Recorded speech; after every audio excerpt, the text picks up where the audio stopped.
In this week's Friday Focus, we're looking at woke aged care. You'd think looking after old people in Australia would be fairly standardised, regardless of factors like race or sexual orientation.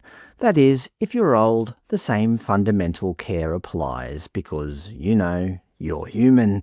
But no, just like everything else, aged care has become incredibly woke, turning into yet another opportunity to show how virtuous you are. Take the 10 Questions to Ask website, which publishes leaflets written by nurses, doctors and experts.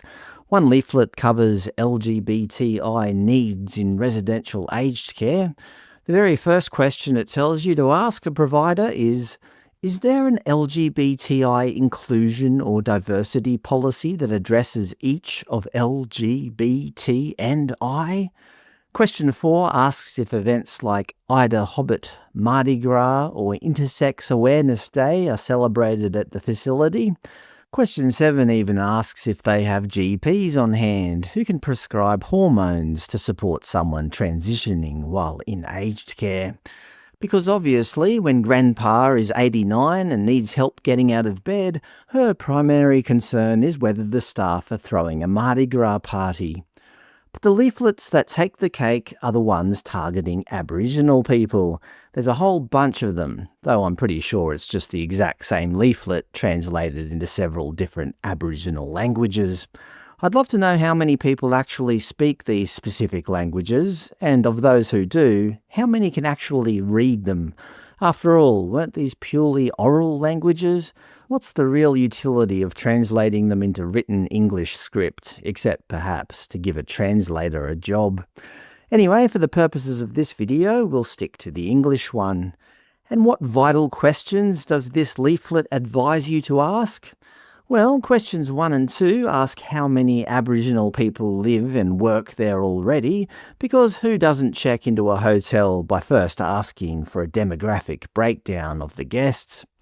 Question 4 asks whether the home has a bush tucker garden and if they celebrate National Sorry Day, because nothing says high-quality clinical care like a potted Kakadu plum out back. And that garden better be teeming with witchetty grubs and goanna, because if I can't hunt my own dinner in the courtyard, what is the taxpayer even paying for?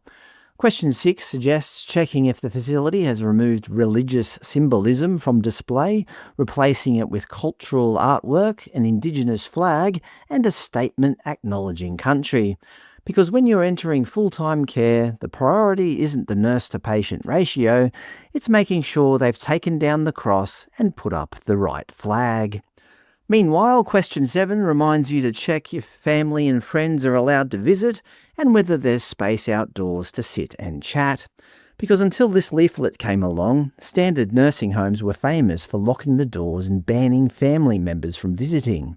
Well, that was kind of true during COVID. Anyway, you get the idea. People of certain favoured demographics are encouraged to ask these hyper-racialised and identity-driven questions to ensure their nursing home meets the highest standards of ideological purity and guarantee their end-of-life care is certified 100% woke.